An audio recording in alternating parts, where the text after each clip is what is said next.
Hi friends, welcome back to my channel. బాగున్నారా friends? బాగున్నాలే కానీ మా అల్లరిపిల్ల బాగుందండి. మీ అల్లరిపిల్లకి ఏమైందండి? అల్లరిపిల్ల అల్లరి చేస్తూ స్కూల్కి వెళ్తూ బిజీ అయిపోయింది. అందుకోసమే మీతో మాట్లాడడం కుదరట్లేదనమాట. ఇంకా అందుకోసం ఇదిగోండి లేచేసింది. ఈరోజు ఫ్రైడే కదా, సివిల్ డ్రెస్ కదా. ఇంకా తల స్నానం చేసిన తలతో జడలు వేయాలంటే అబ్బా చాలా కష్టమేనండి. చిక్కు రాదు. మళ్ళీ మోడల్ జడలు వేయాలంటే ఆమెమో నిద్రపోతుంది. నువ్వు జడలు వేసేసుకో, నేను నిద్రపోతాను అనేసి చూడండి ఎలా నిద్రపోతుందో. చిక్కు తీస్తుంటేనే తిడుతుంది, మధ్యలో అరుస్తుంది, గట్టిగా లాక్కు అది ఇదని.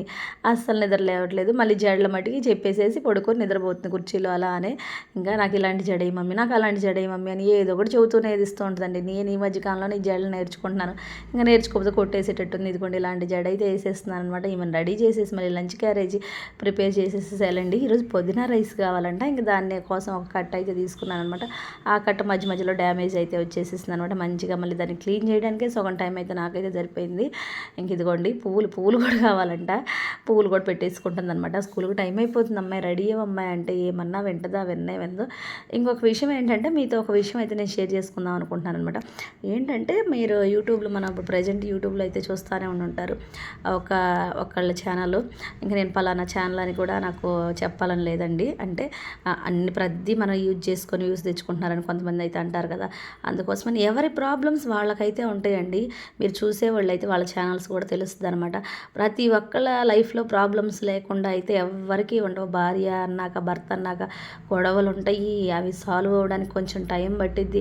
ప్రతి ఒక్కళ్ళకి ఉంటాయి. దానివల్ల మీరు వెళ్ళిపోయి వాళ్ళ ఛానల్లో వీడియోస్ కింద కామెంట్, మీరు ఇలాంటి వాళ్ళు అందుకే మీ భార్య వెళ్ళిపోయింది, మీరు ఇలాంటి వాళ్ళు కాబట్టి మీ భర్త ఇలా మిమ్మల్ని పట్టించుకోవట్లేదు అని అంటారు. ఎలా అనగలుగుతారండి?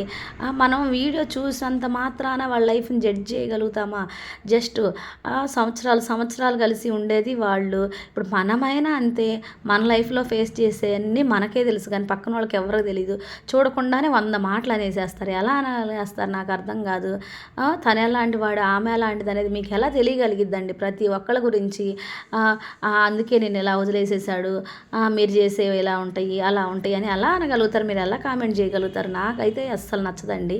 ఇప్పుడు మనం పడేది మన ప్రాబ్లమ్స్ కానీ ఏవైనా మనమే ఫేస్ చేస్తాం కానీ అది పక్కన వాళ్ళకి తెలియదు. చూసే వాళ్ళకి ఏంటంటే వీళ్ళకేమి బాగానే ఉంటారు, ఇంత బాగున్నప్పుడు ఎందుకు ఇలాంటివన్నీ భర్త చెప్పినప్పుడు వినొచ్చు కదా, లేకపోతే భార్య చెప్పినప్పుడు వినొచ్చు కదా అని అనుకుంటారు. కానీ భర్త వల్ల భార్యకి ప్రాబ్లమ్స్ ఉంటాయి, భార్య వల్ల భర్తకు ప్రాబ్లమ్స్ ఉంటాయి. ఈ రెండు ఫేస్ చేసుకుంటానే లాక్కుంటానే వస్తారండి ఎవరైనా లైఫ్ని. అప్పుడప్పుడు చిన్న మిస్టేక్స్ జరుగుతూ ఉంటాయి. ఆ మిస్టేక్స్ని ఆధారంగా తీసుకొని మీరు తెగ కామెంట్లు పేజీలు పెట్టేసేస్తూ ఉంటారే. వాళ్ళకి 10 రోజులు 20 రోజులు 1 నెల 2 నెలలు ఉంటాయండి ఎవరికైనా ప్రాబ్లం అనేది. తర్వాత కామన్ అయిపోతారు, అందరూ కలిసిపోతారు. మంచి కామెంట్స్ పెట్టాలి కానీ ఎందుకండి అలాంటి పనికిమాలిన కామెంట్స్? ఒక లైఫ్ని గురించి అలాంటి కామెంట్స్ని పెట్టి వాళ్ళని ఇంకా విడగొట్టాలని చూస్తున్నారే తప్పితే మంచి కామెంట్స్ పెట్టి మంచిగా మాట్లాడదాం అనేదే లేదు. అసలు అయినా మన జీవితం గురించి వదిలేసేసి పక్కన వాళ్ళ జీవితం గురించి మాట్లాడడమే రెండో పనే లేదన్నట్టు ఇదే పెట్టేసేసుకుంటారే. ఎందుకండి? వాళ్ళ గురించి వాళ్ళకి తెలియదా? వాళ్ళ లైఫ్ గురించి ఎవరి లైఫ్ గురించి వాళ్ళు ఆలోచించుకుంటానే ఉంటామండి. అది తెలుసుకోకుండా వీళ్ళకేమి హ్యాపీగా ఉన్నారు, వాళ్ళకేమి హ్యాపీగా ఉన్నారు అనుకుంటారు. ఇప్పుడు ప్రతిదీ ఏడుస్తూ పెట్టలేరుగా వీడియోస్. చూస్తుంటే అంత మాత్రాన నవ్వుతున్నారు, వీళ్ళకేమిలే అనుకుంటే లోపల పడే బాధలు అనుభవించేయి ఎవరికైనా వాళ్ళకే తెలుస్తాయండి.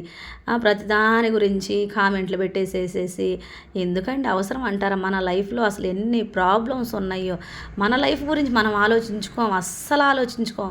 పక్కన వాళ్ళ దాని గురించి ఆలోచించేసేసి వెళ్ళి పుట్టింట్లో కూర్చున్నావు, పిల్లల్ని తీసుకొని వెళ్ళిపోయావు, వచ్చేసే మీ హస్బెండ్ బాగా చూసుకుంటున్నారు కదా, ఎందుకు నీకు అని ఇలాంటి కామెంట్స్ పెట్టేసేస్తే తనకి ఎలా అనిపిస్తుంది? మళ్ళీ అతని కిందేమో అది అట్లాంటిదేలే ఇది ఎట్లాంటిదేలే, అందుకే నువ్వు పట్టించుకో మాకు, నువ్వు ఫోన్లు చేయి మాకు, పిలవ మాకు అని అంటారు. ఎందుకండి ఇలాంటి? ఎవరికైనా ఉంటాయండి. సెల్ఫ్ రెస్పెక్ట్ అనేది ఒకటి ఉంటుంది భర్తకైనా భార్యకైనా. కొన్ని రోజులు ఎందుకంటే అలా అనిపించేసేసి మనసు ఇంకా తను వస్తే బాగుండు, నేను వస్తే తను వెళ్దాం అని ఒకళ్ళ మీద ఒకళ్ళకి ఉంటాయి హోప్స్. అవన్నీ కొంచెం 4 రోజులు పోతే 10 రోజులు పోతే గడుస్తాయి. అంతేగాని ప్రతి దాంట్లోకి వెళ్ళిపోయి మన లైఫ్ గురించి వదిలేసేసేసి అస్సలు పక్కన వాళ్ళ దాని గురించే ఇంకా పని అన్నట్టు కామెంట్స్ పెట్టేసేస్తారు. అవసరం అంటారా చెప్పండి? ఈ వీడియో నచ్చితే ఒక లైక్ అయితే ఇవ్వండి ప్లీజ్.